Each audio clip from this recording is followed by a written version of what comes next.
Please confirm once.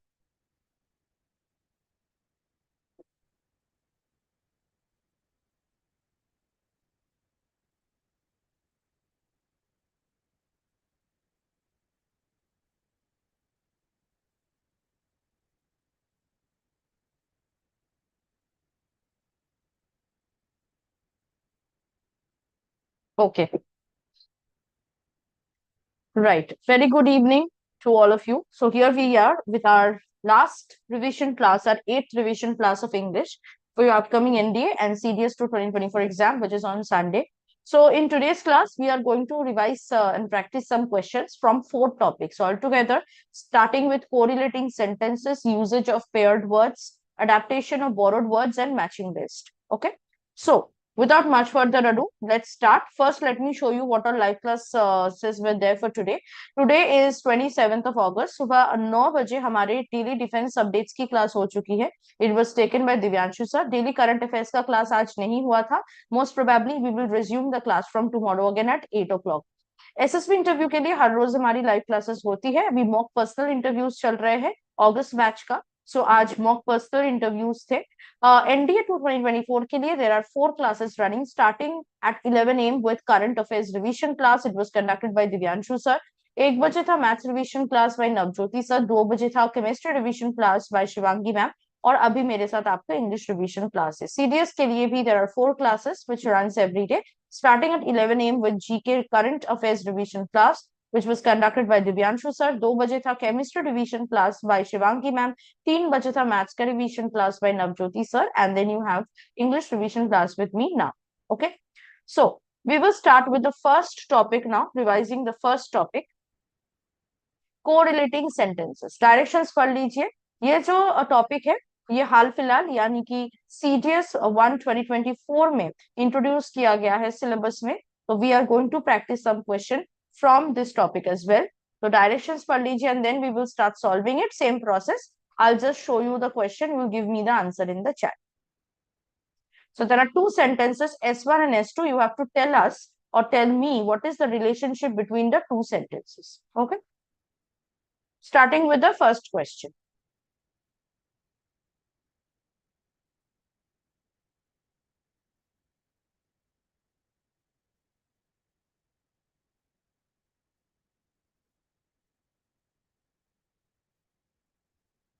S1 said, looking out the window of the soaring airplane at the metropolis below, one can see cars patiently lined up along the highway.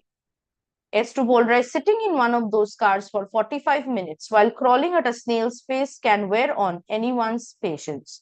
So you have to tell me the second sentence expands on the first, states an effect, defines what is stated in the first sentence, or presents an image that contrasts with the one presented in the first sentence.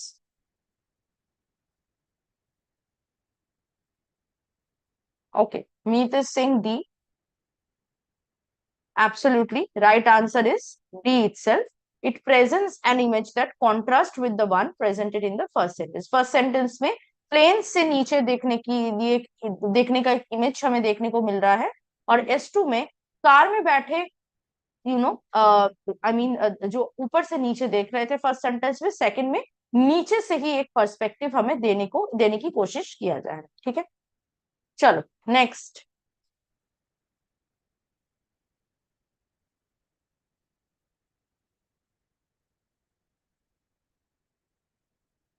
S1, attacks by red wolves on livestock have reached an all-time high. S2, wolves are currently on the endangered species list. The second sentence reinforces the first sentence, explains what is stated in the first, contradicts the first, or analyzes a statement in the first sentence. Very good. Second statement contradict कर रहा है, opposite बता रहा है, जो कि first sentence में बताया गया है. Very good. Next.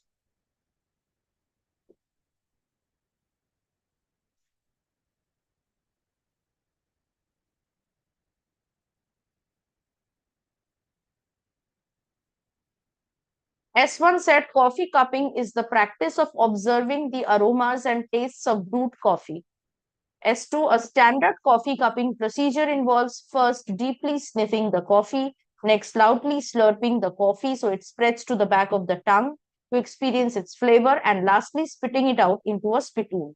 The second sentence states an effect, is long, and the first sentence is short, precedes the first one from the standpoint of time, gives an example of what is talked about in the first. आप लोग कह रहे हैं option D, and you guys are absolutely right. S1 में coffee cupping के बारे में बस बताया जा रहा है, पर S2 में कॉफी कपिंग प्रोसेस को एक्सप्लेन किया जा रहा है, एग्जाम्पल दिया जा रहा है कि S1 में जो बताया गया है उसी का.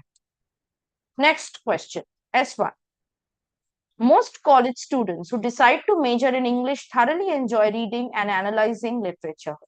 S2, English professors tend to give extremely lengthy reading assignments that can sometimes be too much to handle. The second sentence makes a contrast to the first, restates the idea found in the first, states an effect, or gives an example of the first. Effect बता रहा है, college student पढ़ना पसंद करते हैं, इसीलिए English professors लेंदी reading assignment देते हैं. Yes, the right answer will be A. Very good, Stallion. Meet. It makes a contrast to the first. दोनों के साथ दोनों का कोई रिलेशन नहीं है. कॉलेज स्टूडेंट्स जो इंग्लिश मेजर है जिनका, उनको पढ़ना पसंद है, पर उसके लिए इंग्लिश प्रोफेसर्स नहीं देते रीडिंग असाइनमेंट्स, है ना. Completely contrasting statement. Next question. S1, one of the first places of interest that visitors to Pittsburgh notice as they leave the airport is Golden Triangle Park. S2, it is a scenic spot found at the point where three rivers, the Ohio, Allegheny, and Monongahela rivers meet.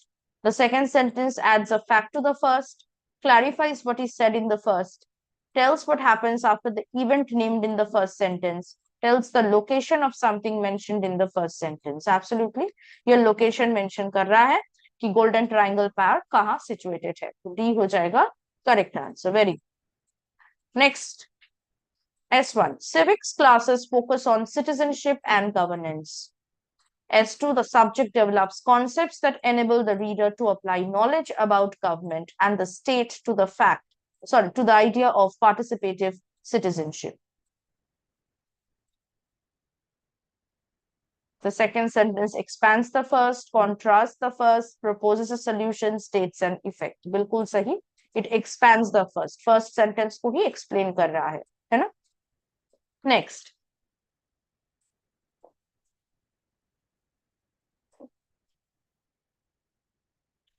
The concept of right or wrong needs to be determined on the basis of principles. S2, when it comes to matters related to the field of human rights, positions should be based solely on principles. The second sentence establishes the first, develops an axiom based on the first. Axiom मतलब theory, contradicts the first, delegitimizes the premise of the first. नहीं, effect थोड़ी है. Effect का मतलब है result. Civics classes के result से ये हो रहा है नहीं ना. सिविक्स क्लास का तो वही एम है, एक्सप्लेन कर रहा है, या इफेक्ट नहीं होगा.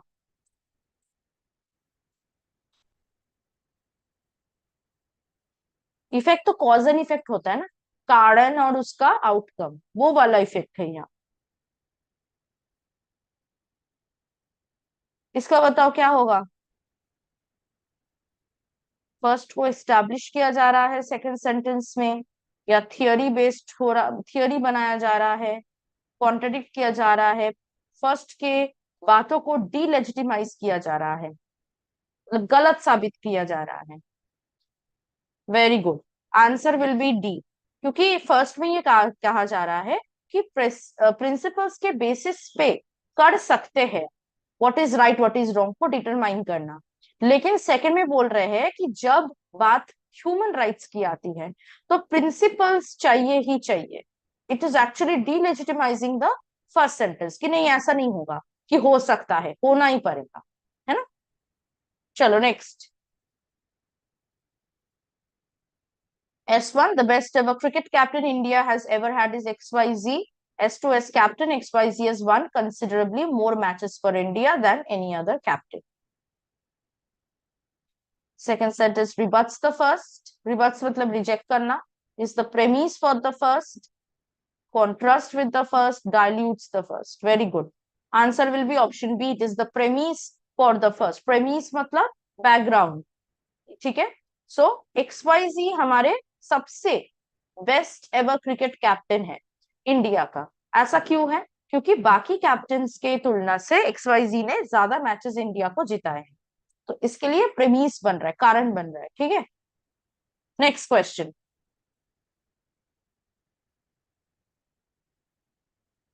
S1. Aerobic exercises done vigorously for 15 or more minutes at a time increase the heart rate. S2. A carefully followed aerobic exercise program can strengthen the heart. क्या हो रहा है यहाँ पे? Second sentence explains the first, contradicts the first, states an effect और outcome, states a cause. C.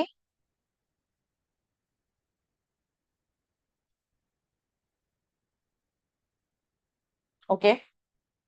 Answer is C. Very good. देखो यहाँ पे ये इफेक्ट और आउटकम है. क्यों? कारण क्या है? एरोबिक एक्सरसाइज बन रहा है, उससे ज्यादा मिनट मिनट के लिए अगर आप करते हो तो हार्ट रेट बढ़ता है. कारण क्या होता है कि इफेक्ट क्या हो रहा है कि आपको एक एरोबिक एक्सरसाइज करना चाहिए अगर you want your heart to strengthen. है ना? ये कॉज इफेक्ट हो गया. समझ में आ रहा? Very good. नेक्स्ट. वो आप ना सेंटेंसेस जब पढ़ोगे आपको ऑटोमेटिकली समझ आएगा कि कॉज इफेक्ट वाला चीज है. ठीक है. वो वाला नहीं था उस क्वेश्चन में. चलो. S1. Sometimes when we don't get enough sleep, we become very short-tempered. S2. It is important to set a time to go to bed that is realistic. The first sentence explains the meaning of the second. The second sentence explains why a lack of sleep affects us. The second sentence contradicts the first, or the second sentence proposes a solution. Very good. It is proposing a solution. करना क्या चाहिए? ठीक है, कि हमें एक realistic time set करना चाहिए जब हम सोना चाहते हैं, सोने जा सकते हैं. तो D is the right. Next.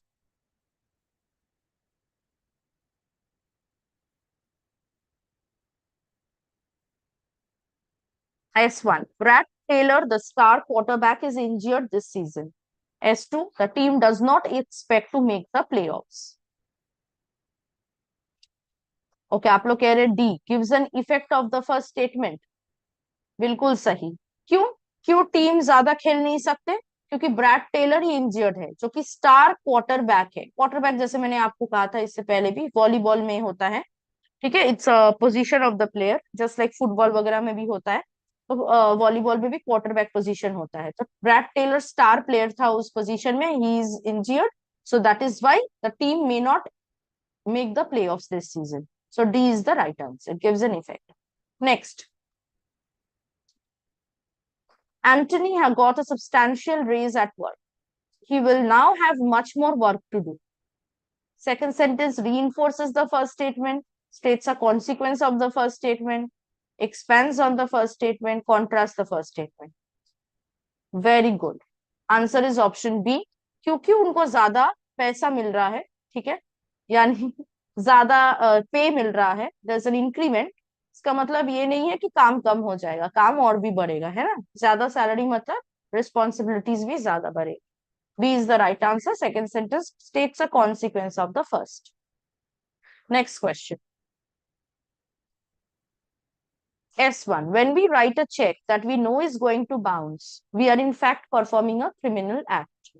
S2. It is a crime to knowingly write a hot check, one in which we know we don't have sufficient funds to cover.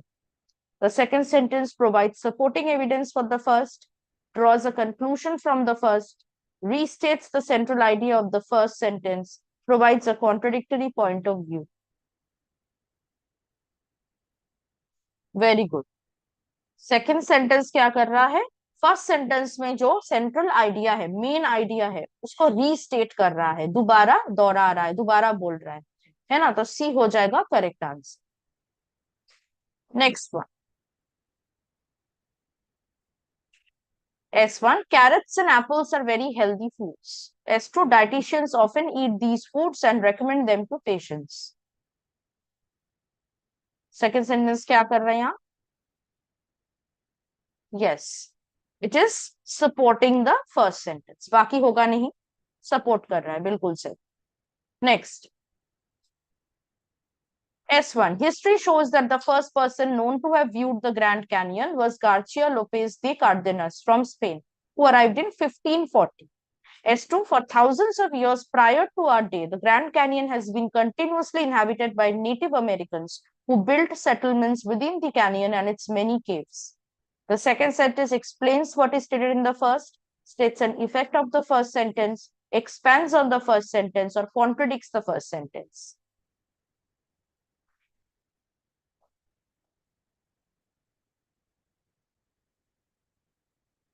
क्या कर रहा है? S1 में बताया जा रहा है, S1 में बताया जा रहा है किसने पहली बार ग्रैंड कैनियन देखा है अकॉर्डिंग टू हिस्ट्री। S2 में बताया जा रहा है कि इससे पहले हमारे मतलब बहुत साल पहले ग्रैंड कैनियंस एक्चुअली किसका मतलब कौन रहते थे ग्रैंड कैनियंस में, तो क्या हो रहा है, इफेक्ट कैसे हो रहा है स्टालियन। सेकंड सेंटेंस इसका इफेक्ट कोई देख रहा है वो उसकी मर्जी है, कोई भी देखे, इसके साथ कौन रह रहा है नहीं रह रहा उसका क्या संबंध है। Yes, answer is D, contradicts the first sentence, कोई संबंध नहीं है। Actually it has nothing to do with the first sentence, okay, that is why answer will be D, contradicts the first sentence. चलो, तो ये था हमारा कोरिलेटिंग सेंटेंसेस। तो आई होप कोरिलेटिंग सेंटेंसेस से क्वेश्चंस आएंगे तो आपको समझ में आ गया किस तरह सॉल्व करना है। जैसे मैंने पहले भी आपको कहा है, कोरिलेटिंग सेंटेंस का जब क्लास हुआ था, दैट इंग्लिश के साथ कोरिलेटिंग सेंटेंस का कोई लेना देना नहीं है। जैसे आपको समझ में आ गया, ना ही यहाँ पे कोई ग्रामर का काम है, ना ही कोई वोकाबुलरी का काम। What the test here is your reading skills and your logical ability. ठीक है, बस इतना ही है। चलो नेक्स्ट हमारा जो टॉपिक है वो है यूसेज ऑफ पेयर्ड वर्ड्स। इसके लिए डायरेक्शंस पढ़ लीजिए। यूसेज ऑफ पेयर्ड वर्ड्स हाल फिलहाल में नहीं आया है, लेकिन आया था सीडीएस में। इसमें आपको a pair of similar sounding words मिलेगा, जिसको हम कहते हैं होमोफोन्स। दो वर्ड्स जिसका प्रोनाउंसिएशन सेम होता है, लेकिन स्पेलिंग अलग होता है और मीनिंग भी अलग होती है। तो आपको नीचे ऑप्शंस मिलेंगे, कौन से ऑप्शन ने करेक्ट मीनिंग बताया है दो वर्ड्स का, वो आपको बताना है। ठीक है, चलिए स्टार्ट करते हैं फर्स्ट क्वेश्चन के साथ, Connaught and denote.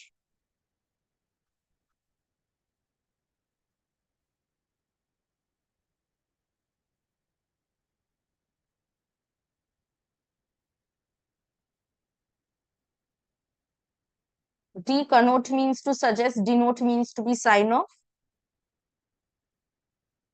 Stalin is also saying D. Right answer is D, very good. Connaught का मतलब है इंप्लाई करना, सजेस्ट करना, इंडिकेट करना, और डिनोट का मतलब है सिंबलाइज करना। ठीक है, या रिप्रेजेंट करना, मतलब डायरेक्टली ये कुछ नहीं बोल रहा है, सिंबल की तरह यूज हो रहा है, उसको आप कहोगे डिनोट कर रहा है। ठीक है, चलो next, creek and creek, easy words.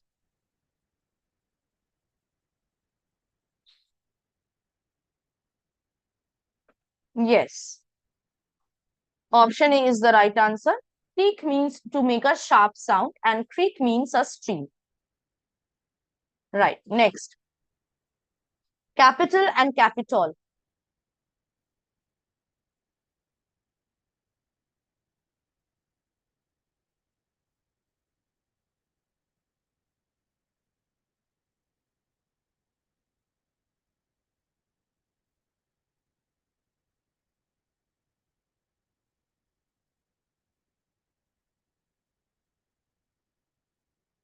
B. Okay. Let's see. Right answer is B, very good. देखो एबीसी में जो कैपिटल का मतलब बताया गया है, upper case letter, money, city, तीनों का मतलब ही सेम है। I mean in the sense capital का तीनों ही मतलब होता है, you know capital of a country, तो सिटी हुआ वो कैपिटल। अगर आप कोई बिजनेस स्टार्ट करना चाहते हो तो आपको कैपिटल पे करना पड़ता है, मनी लेके कोई पैसा लेके इन्वेस्ट करना पड़ता है, तो इसका मतलब मनी भी होती है। कैपिटल का मतलब अपर केस लेटर भी होता है, कैपिटल लेटर। लेकिन हमें देखना था कैपिटल का क्या मतलब है, तो कैपिटल का मतलब है लेजिस्लेचर बिल्डिंग, है ना, लेजिस्लेचर बिल्डिंग। ये बेसिकली आपको यूएस में मिलेगा, जहां पे they call the legislature building as capital, US capital, you know that right. तो बी हो जाएगा करेक्ट आंसर। क्लियर, चलो next, imply and infer.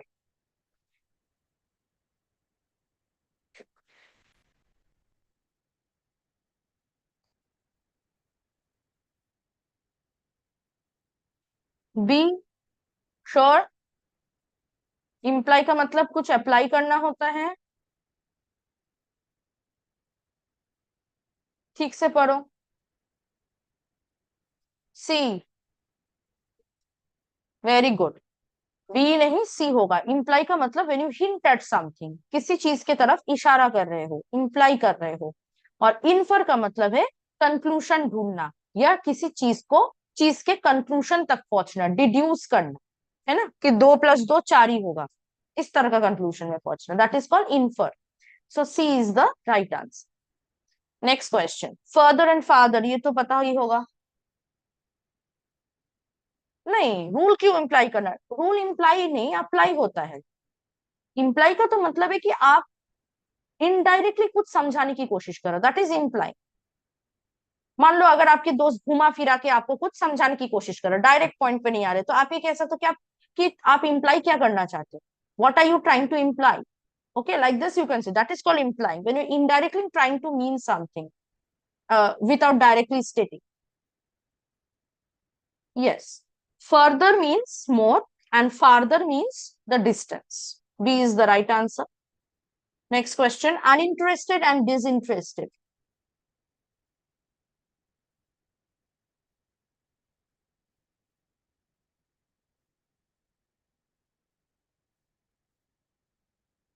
Very good. Right answer is A. Uninterested का मतलब है जब आप bored हो, when you are not interested actually. और disinterested का मतलब है जब आप न्यूट्रल हो, आप किसी का पक्ष नहीं ले रहे हो, you are being impartial. Okay, so A is the right answer. Next, deify and defy.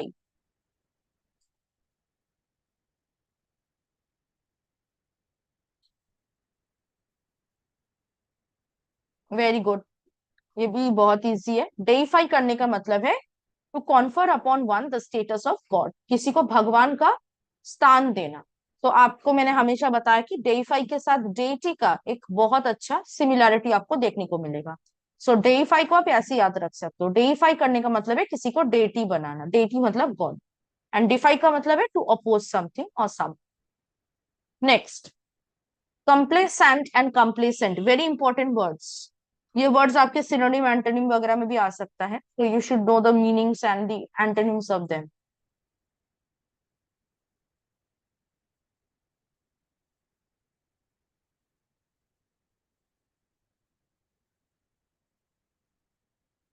Confusing है, कंफ्यूजन के लिए ही दिया जाता है तो लगेगा ही। B, are you sure?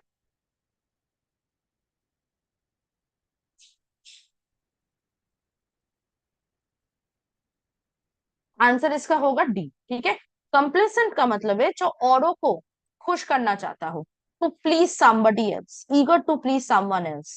Okay, complacent मतलब आप जो चाहते हो कि सब बाकी लोग खुश हो जाए आपसे। ठीक है, so you are doing something which is complacent to others. Complacent का मतलब है खुद से बहुत सेटिस्फाइड होना, खुद को खुश करना, सेल्फ सेटिस्फाइड।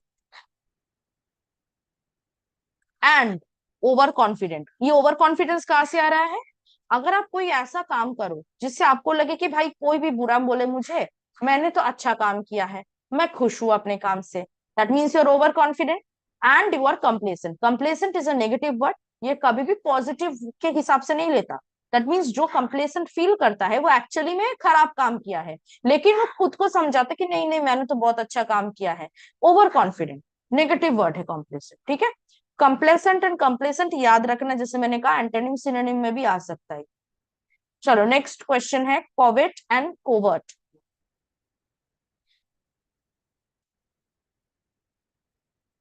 ये तो इजी है। यस, कोवेट एंड कोवर्ट आंसर हो जाएगा ऑप्शन ए। कोवेट करने का मतलब है कोई ऐसा चीज मांगना, कि आप किसी और को मांगना जो आपका नहीं हो सकता, और या कोई ऐसा चीज मांगना जो आपका नहीं है, टू डिजायर समथिंग और समवन wrongfully, कवेट। और कोवर्ट का मतलब है concealed, secret, covert operations, you know. So covert means concealed और secret. Next, reluctant and reticent.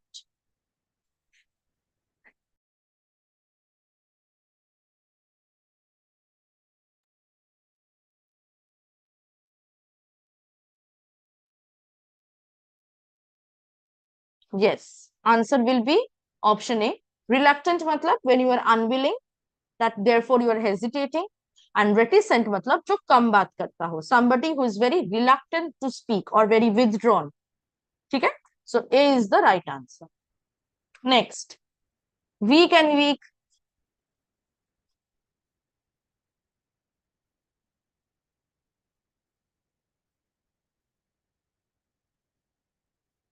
A है, D है, weak means without strain, है ना?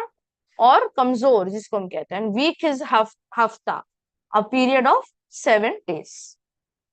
Next, faint and faint.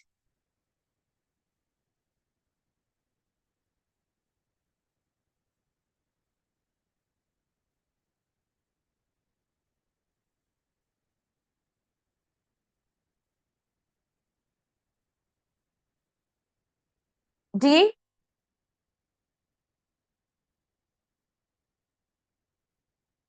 Okay, the right answer is A. Faint का मतलब है to weaken. तो if somebody faints, that means वो गिर गया, वो अपने होशो हवास में नहीं है, he or she collapses, right? और faint का मतलब है deception. Okay, we say don't feign और don't feign, इसका मतलब है pretend मत करो, don't deceive. So feint means deception. A is the right answer. Okay. Next question, yoke and yoke.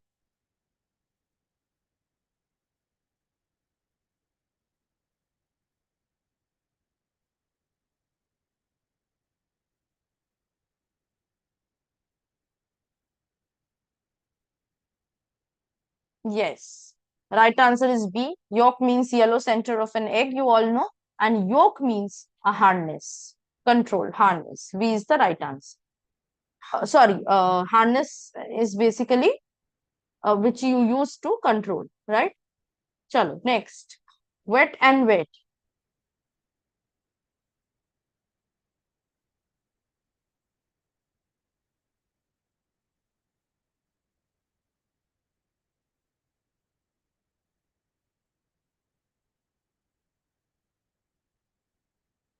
D, sure. Answer is C, guys. Wet matlab soaked. You all know. WHET wet means to sharpen. तो इसीलिए मैं बार बार बोलती हूँ wait stone याद रखना. Whetstone is a stone where you sharpen the knives और blades of a knife और a sword, है ना? उसको आप कहते हैं वेट स्टोन. तो वेट करने का मतलब है किसी चीज को शार्प करना. सो यू वेट नाइव्स, इसका मतलब है you sharpen the knives. Okay, चलो नेक्स्ट. पर्स्पिकेसिटी एंड पर्स्पिक्विटी, ये भी इंपॉर्टेंट है. इसका भी एंटोनिम सिनोनिम आ सकता है, तो remember the meanings of the words.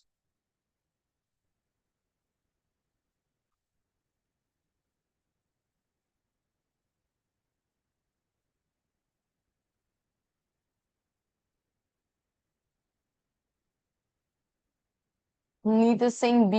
Okay. Stalin is also saying B. Okay. The answer is A, not B. Perspicacity का मतलब है shrewdness or an insight to do something. Ability to discern. Discern मतलब ability to understand, analyze. उस क्षमता को perspicacity बोलते हैं. और perspicuity का मतलब है something that can be seen through, कुछ ऐसा चीज जो आपको क्लियरली दिखता है. For example lucid expression, clearness of style, freedom from obscurity, जो रग ढक के नहीं है या कुछ छुपाता नहीं है, जो खुल्लम खुल्ला आपको सब दिखाता है. So perspicuity means lucidity of expression. अगर ये बोलता है then this is fine. Lucidity means clearness, clarity. when you are clearly able to express something, you are lucid, you are perspicuous. Okay. हाँ, थोड़ा डिफिकल्ट था, तो A is the right answer. चलो next. Very easy, there and there.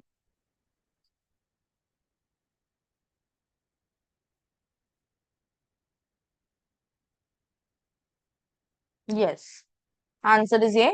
There means belonging to people or things previously mentioned. There means in, at, or to that place or position. Next question, gaffe and गाफ.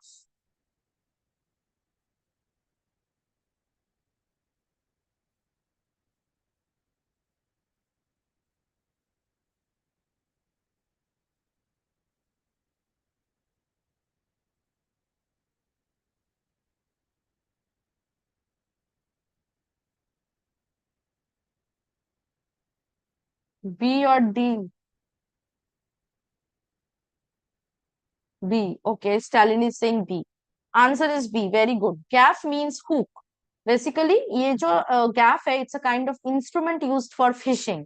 So it's a stick with a hook at the end or barbed spear for landing large fish.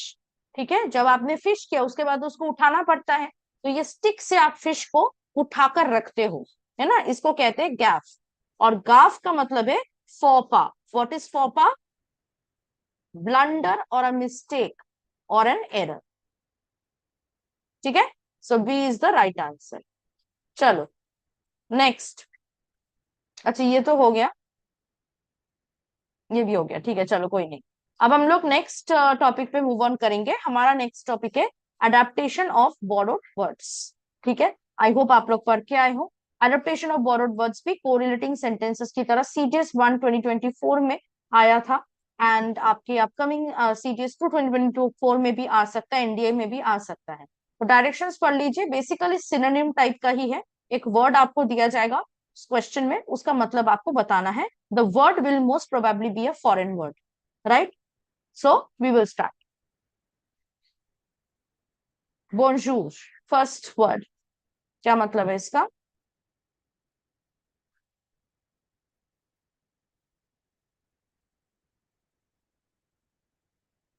बताओ बताओ. Yes, bonjour means good morning. Option D is the right answer. Next, आतात.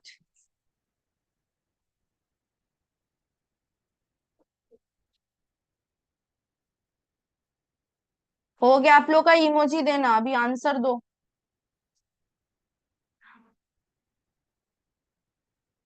आतात entity है?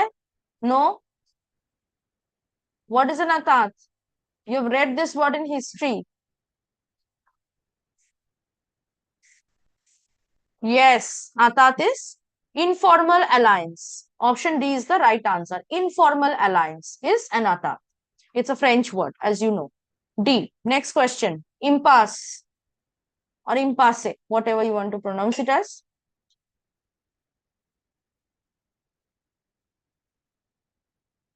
D. Very good. Impasse or impasse is a deadlock situation where you cannot pass. Impasse means impossible to pass. Impasse. Next. Anno Domini.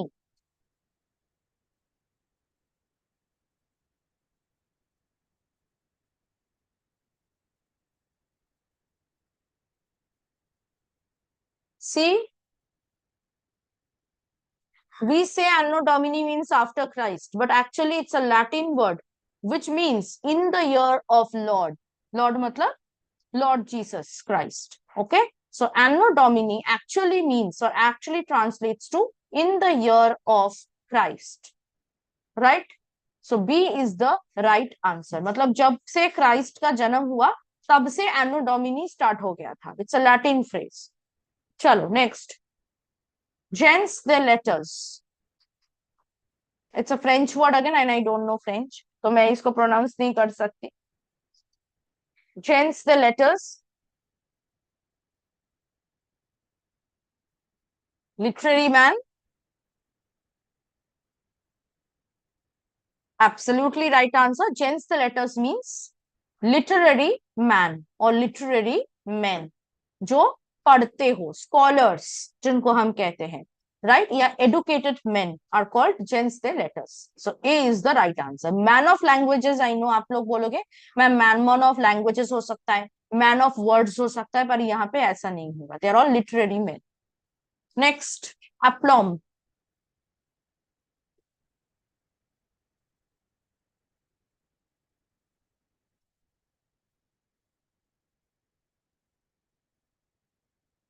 Right? नहीं होगा, क्यों? Arrogance भी है। Pride and arrogance पे तो दोनों होना चाहिए क्योंकि दोनों का मतलब सेम है। Yes, aplomb means self confidence, very good, B is the right answer. देखो इस तरह आपको एलिमिनेट करना पड़ेगा, अगर दो वर्ड सेम मीनिंग का होता है तो वो कभी आंसर ही नहीं हो सकता, राइट? तो it will be B, self confidence. Next, इनकम्युनिकेडो।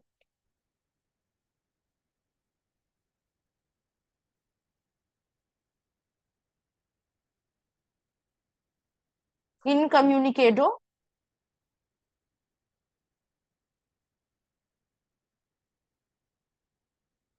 Very good, A is the right answer. Someone who doesn't want to communicate or is not able to communicate. Incommunicado situation. A is the right answer. Next is expatriate. ये तो आपने पढ़ा ही होगा, सुना होगा expatriate कौन होता है। Yes, expatriate is a person who resides outside his or her country of citizenship. जिस country का वो citizen है, उस country में ना रह के अगर वो बाकी किसी देश में रहता है तो then he is an expatriate. Right? B is the right answer. Next is bonhomie. Very good. Bonhomie means friendly nature. Very good. C is the right answer. Next, monami.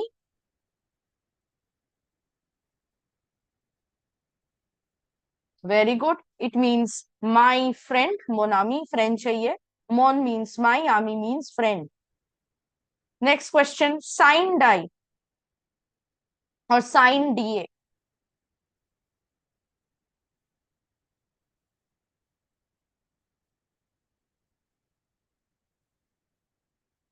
B. DIE always stands for day. ठीक है? और sign का मतलब है without. So sine die without day मतलब जब आपने पहले से कोई डे प्लान नहीं किया है या अपॉइंटमेंट नहीं लिया है या कोई दिन फिक्स नहीं किया है, without a fixed day. So D is the right answer, without an appointed day. Okay, sine die. Next, beneficiary.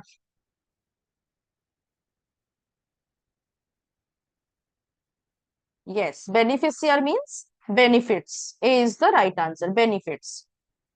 Next word is atoil.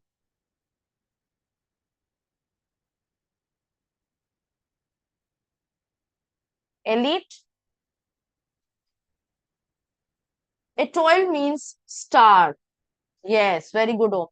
B is the right answer. Atoil means star. Next, bourgeois. This you all know.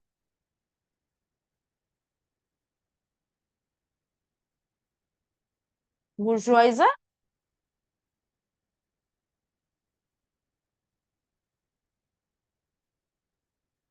बताओ, bourgeois, proletariat, सुना तो होगा. Yes. Bourgeois is a member of the middle class. A is the right answer. Next, de jure.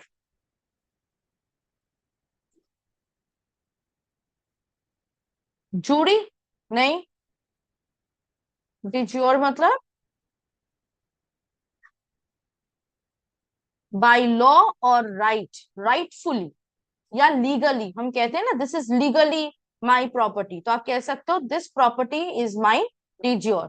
डिज्योर ये मेरा property है, मतलब legally, lawfully, rightfully this is my property. ठीक है, तो डिज्योर मीन्स लीगली और राइटफुल। चलो नेक्स्ट, मैग्नम ओपस। हाँ, इसके लिए पढ़ना पड़ता है ना स्टैलियन, लिस्ट दिया था मैंने, सारा पढ़ लिया, उसमें से ही आएगा मैग्नम ओपस। वो नहीं बोल सकते मीत, क्योंकि एक ही बार आया है ना, तो लेट अस सी, 50-50 चांस है, अगर आ गया तो यू हैव टू आंसर, नहीं आ गया तो ठीक है। मैग्नम ओपस इज नॉट अच्छा काम करना। Magnum means something big. Magnum opus का मतलब है a great work, big work, यानी किसी भी आर्टिस्ट का मास्टरपीस को हम मैग्नम ओपस कहते हैं। ठीक है, so option D is the right answer, a great work, masterpiece आप बोल सकते हो। नेक्स्ट, ओ कॉन्ट्रेर और ओ कॉन्ट्रेरी, जैसे भी आप बोलना चाहते हो, इसका लिटरल ट्रांसलेशन होगा very good, on the contrary. So B is the right answer. अब हम लोग नेक्स्ट टॉपिक पे मूव ऑन करेंगे जो इसके बेसिस पे ही है, which is basically matching list. ठीक है, मैचिंग लिस्ट भी सीडीएस 1 2024 में आया था, और इसका भी बेसिस सेम है, क्योंकि यहाँ पे आपको दो लिस्ट मिलेगा मैच करने के लिए। एक में रहेगा foreign words which we have borrowed for English, and in the second list you will find their meanings and you have to match them. ठीक है, हाँ चलो, तो फर्स्ट हम लोग स्टार्ट करेंगे फर्स्ट क्वेश्चन के साथ। फर्स्ट लिस्ट में है bon voyage, caveat, caveat emptor and cum laude. Code दिया हुआ है आपके राइट हैंड साइड में, तो आपको मैच करना है और कोड बताना है।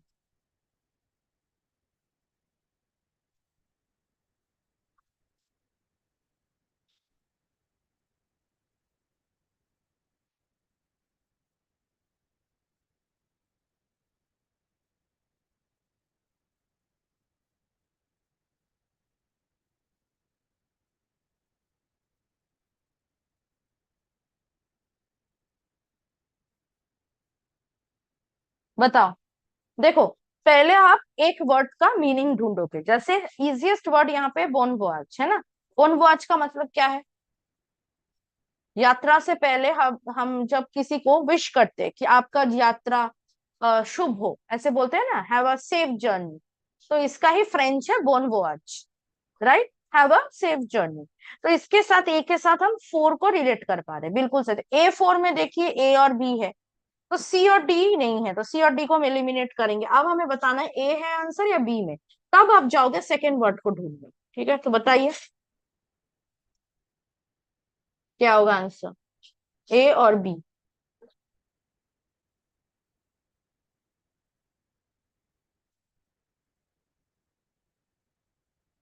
B, sure? The right answer will be A. The second word that will tell you the meaning will be cum laude. Laude और लॉर्ड के साथ एक सिमिलैरिटी है। What is lord? Something that is laudable, laudatory, applaud. क्या मतलब है एप्लॉड? मतलब जब आप ताली बजाते हो। Laudable, something laudable is praiseworthy. So cum laude का मतलब है विथ एकेडमिक डिस्टिंक्शन। अगर एकेडमिकली आपके पास अच्छे अचीवमेंट्स है, then it becomes cum laude, then it is called cum laude. मतलब you have a distinction which is laudatory, which is praiseworthy. तो D3 के साथ हम यहाँ पे मैच कर सकते। ओके, बाकी है कैवियट, जिसका मतलब है वार्निंग अगेंस्ट सर्टेन एक्ट्स। कुछ एक्ट्स के अगेंस्ट वार्निंग को आप कैवियट कहते हो। और कैवियट एम्प्टर आप कहते हो उस प्रिंसिपल को जो एक बायर को, जब कोई भी बायर कोई चीज खरीदता है, वो रिस्क लेके खरीदता है, उस प्रिंसिपल को कहते हैं कैवियट एम्प्टर। ओके, चलो नेक्स्ट क्वेश्चन। मिया काल्पा, परसे, प्रोबोनो, क्विड प्रोको। थोड़ा सा इजी है वर्ड्स, जैसे मैंने सिखाया अभी आपको, एक वर्ड से स्टार्ट करो। That is caviar, not caviar. Caviar, but वो सी फूड नहीं है actually. Caviar is basically goose eggs, which is a French delicacy. बहुत एक्सपेंसिव डिश होता है, और वो गूस के अंडे को, जो है फिश एग्स मे बी, पर मैंने सुना था goose eggs. Let me check, I don't know, French have very weird test.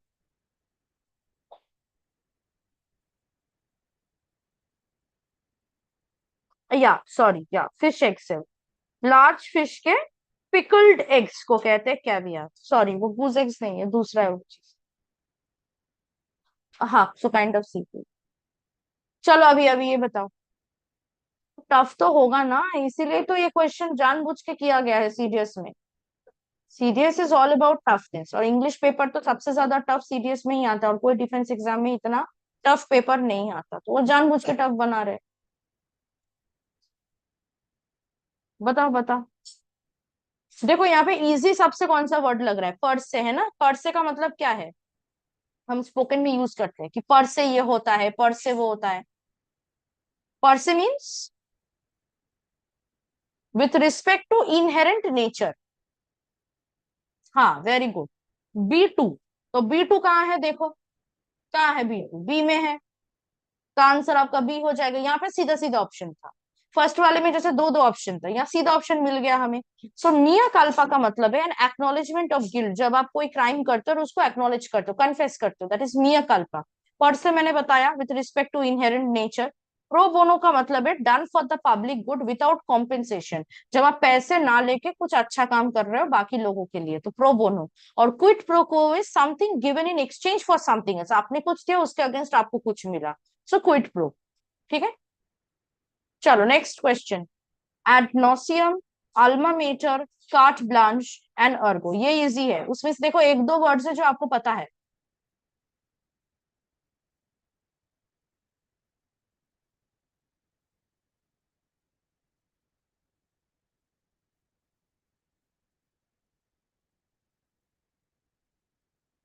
A, Niti Singh A.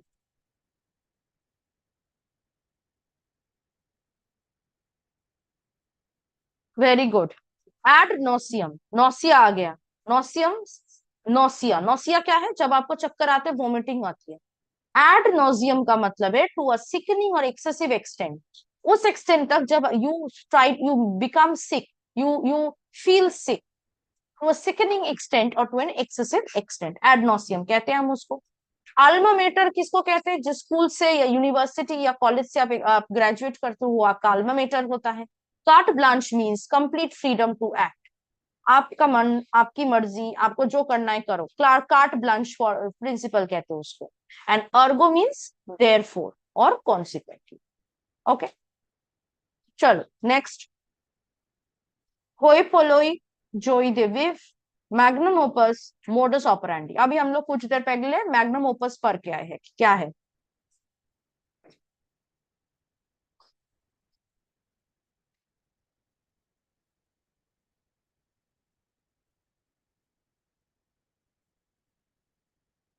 There is only one answer, अभी मैंने हिंट भी दिया।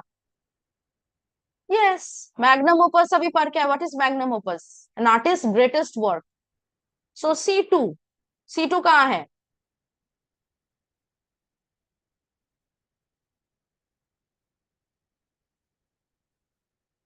ए में है ना, सी टू और कहीं पे नहीं है, ए में है, so this is easy. So A for hoi polloi is commonly, sorry is common people generally, आम आदमी को होई पोलोई कहते हैं। Joie de vivre is a French term which means an exuberant enjoyment of life. Joie means joy and vivre means life, जब आप life को enjoy करते हो, joy of life, that is called joie de vivre. Magnum opus मैंने अभी बताया, creators greatest work of art. और modus operandi जिसको हम एमओ कहते हैं, आप बहुत सारे मूवीज में देखोगे, specifically crime movies, detective movies में बोलते हैं ना कि मर्डरर का एमओ, एमओ क्या है? Modus operandi, for short, short form of modus operandi MO. MO मतलब मोटिव या पैटर्न, किलर का पैटर्न क्या है, हैबिचुअल मेथड और procedure. So A is the right. ठीक है, next. savoir faire, tabula rasa, terra firma and vox populi।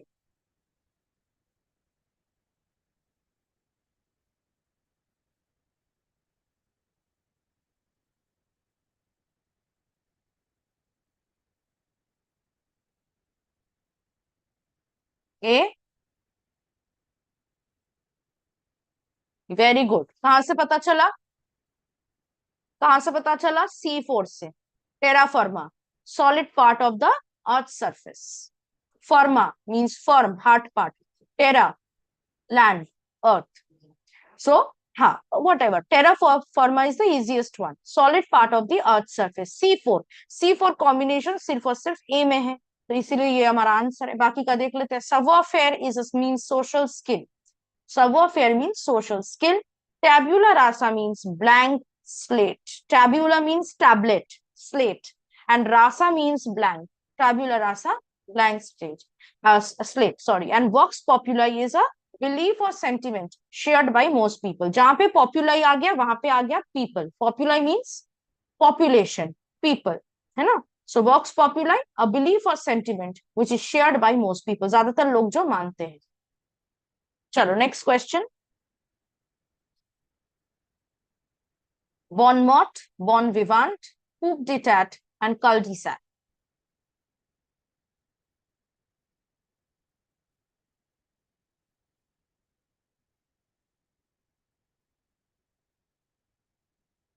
ये easy है।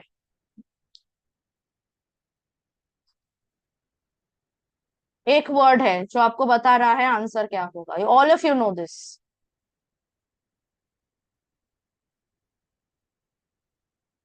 कूप डिटैट, क्या मतलब है कूप डिटैट का?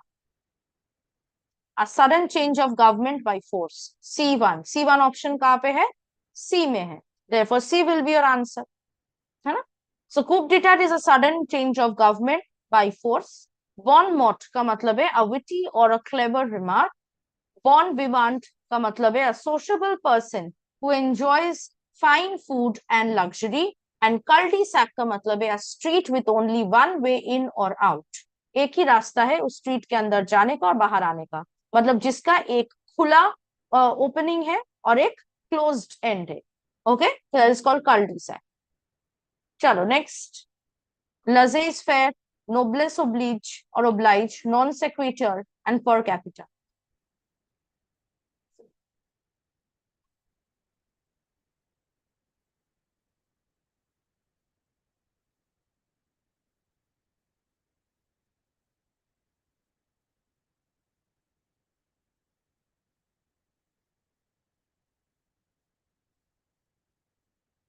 ऐसे ट्रिकी क्वेश्चन ऑप्शंस आ सकते हैं, देखो this becomes tricky,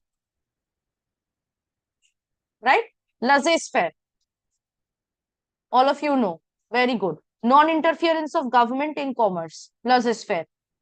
A2, A2 कहाँ पे है? देखो ए में है और सी में है। सेकंड क्या है? Per capita, per capita income हम लोग कहते हैं, पर कैपिटा का मतलब है पर पर्सन। D3, है ना? अब देखो D3 ए में भी है, सी में भी है, तो यहाँ पे थोड़ा सा डिफिकल्ट हो जाता है ना। अब आपको बताना है बी और सी में। B1 होगा, वाई? नोब्लेस ओब्लाइज। ओब्लाइज हम क्या कहते हैं? आई ओब्लाइज टू यू। ओब्लाइज का मतलब क्या है? कि मैं आपके सामने, ओब्लाइज मतलब obligatory, duty, compulsion. So noblesse, nobles के साथ we can match. So noblesse obliges duty of the privileged to be honorable and generous. So B1 is telling us what will be our answer. It is option A, है ना? Yes. So noblesse oblige, duty of the privileged to be honorable and generous। हमारे पास बचा non sequitur, which means a reply that has no relevance to what preceded it, मतलब non relevant reply, non sequitur। Next, ab initio, a due, ad interim and a fortiori।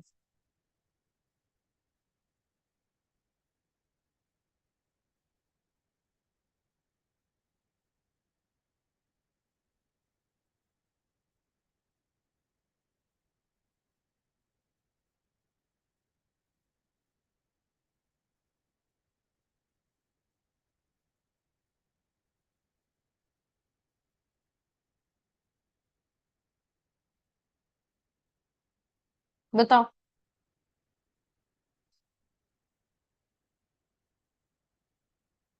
B? Sure?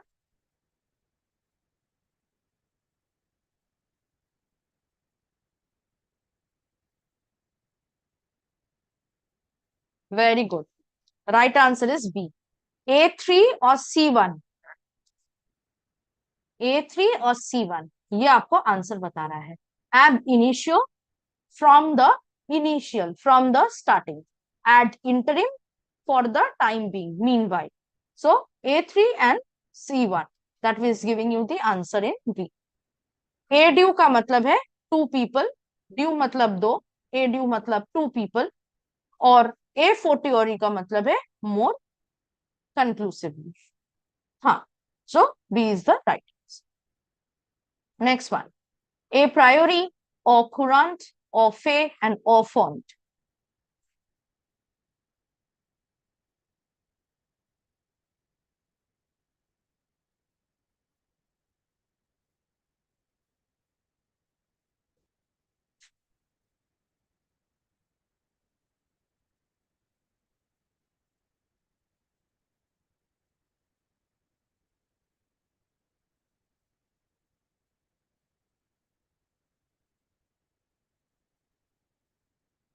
Answers?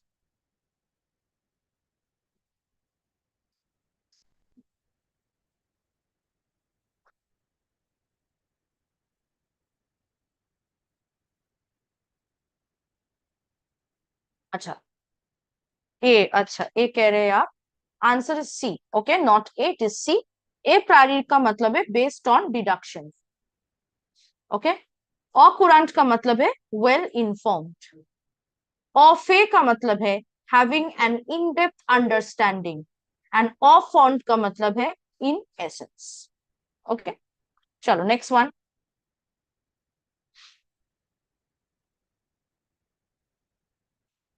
बोआर्स, bete noire, belles lettres, बिलेडू।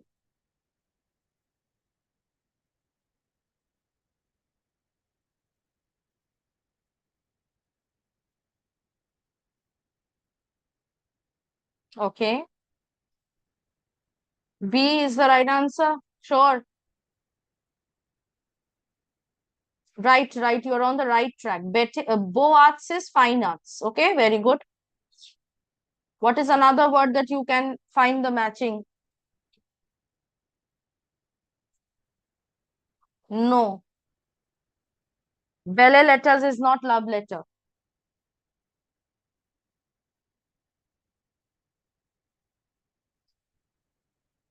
Yes. Right answer is D. Billet doux is love letter. Beau arts is fine arts. Bete noir means hated person or thing. And belle letters means literary works that are written and read because of their exquisite style. ठीक है, letters means literature. Okay, D is the right answer. Chalo, last question for today's session. Come ilfo, compos mentis, cognoscenti, quoc defod.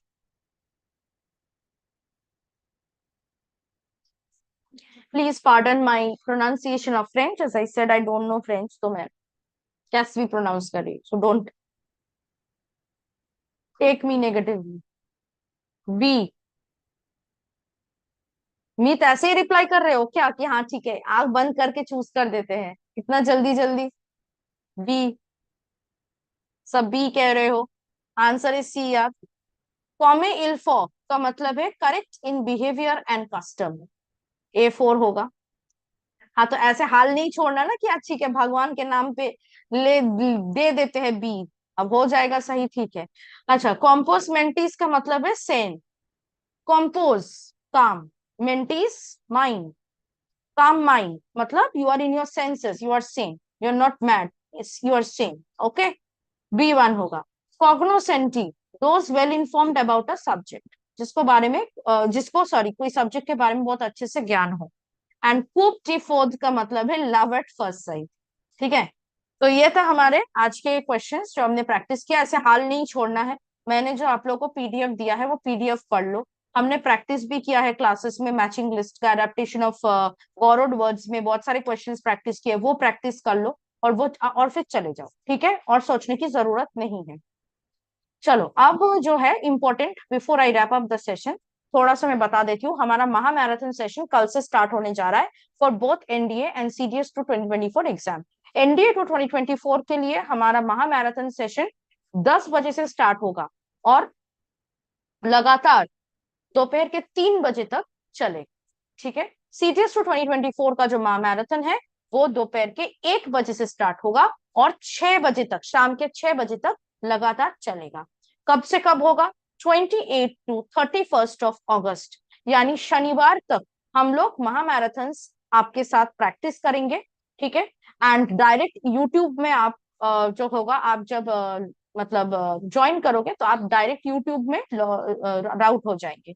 तो आपको YouTube में आप direct आ सकते हो यहाँ, या फिर ऐप के माध्यम से क्लास को ज्वाइन करके आप वहां राउटेड हो सकते हो। ठीक है, and then on 1 September you will have your exams. 1 September में जैसे आपका एग्जाम हो जाता है, we will bring answer keys for you. ठीक है, नहीं जूम में नहीं होगा, क्योंकि बहुत सारे बच्चे ज्वाइन करते, तो हम लोग ये यूट्यूब में ही रखेंगे। ठीक है, कोई बात नहीं, कमेंट्स हम पढ़ेंगे आपका यूट्यूब के थ्रू ही, ऐसा नहीं कि इंटरेक्ट नहीं होगा। ठीक है, चलो, so that's it guys. Timings याद रखना, एनडीए के लिए महामैराथन 10 बजे से स्टार्ट होगा और सीटीएस के लिए महामैराथन दोपहर के 1 बजे से स्टार्ट होगा। Okay, so that was it. Now if you have any question you can ask. अलग क्वेश्चंस मतलब मैराथन होंगे, अभी अलग क्वेश्चंस क्या? It will be a mixed question, subject wise. हाँ स्टालियन, जय हिंद मैम।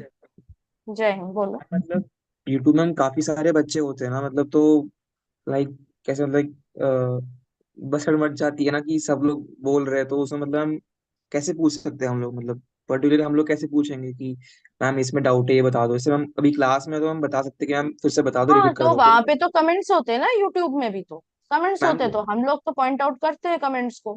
मैम हम्म। मतलब बच्चे बहुत सारे होंगे ना, तो मतलब अरे नहीं, उतना भी डरना नहीं है, आप देखो ना, करो, कोई बात नहीं है, we will read your comments, we know you people, you are there with us for so long ना, so don't okay. Worry. Okay. Thank you.